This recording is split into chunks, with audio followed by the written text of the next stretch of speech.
ಹೃದಯದ ಭಾವವೇ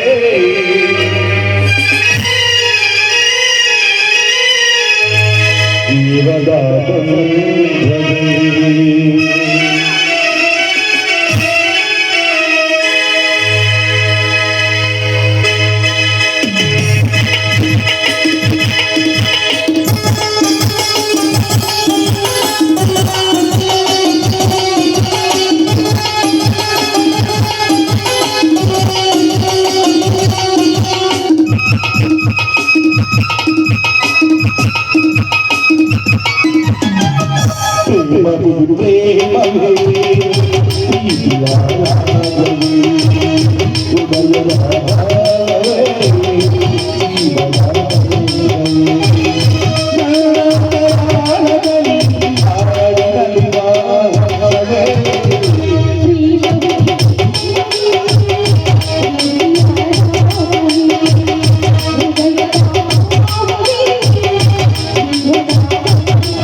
Thank you.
ಇದು ಹೌದೇನು? ಈಗ ಅಲ್ಲ ಎಲ್ಲ ಕಲರ್ ಐತೆ ಅಂದ್ರೆ ನೆಟ್ಗೈತೆ ಅಂತ, ಸ್ವಲ್ಪ ಆ ಹೌದೇನು? ಕಡೆ ಈ ಕಡೆ ಹೋಯ್ತು ಅಂದ್ರೆ ವೈಟ್ ಕಲರ್ ಬಂತು ಅಂದ್ರೆ ಕ್ರಾಸ್ ಆಗೈತೆ ಅಂತ ಅರ್ಥ. ಹಂಗ ಕರೆಕ್ಟಾಗಿ ಎಲ್ಲ ಬಂದ್ರೆ ಕರೆಕ್ಟ್ ಲೆವೆಲ್ ಆಗಿ ಹಿಡ್ಕೊಂಡಿದ್ರ, ಹಿಂಗೆ. ವೈಟ್ ಕಲರ್ ಬಂದ್ರೆ ನೀವು ಅಡ್ಡ ಹಿಡ್ಕೊಂಡಿದ್ರ ಅಂತ ಅರ್ಥ. ಹೌದೇನು? ಸರಿ ಸರಿ ಸರಿ. ಓ ಭಯ್ಯ 5 ನಿಮಿಷ ಬರ್ತೀವಿ.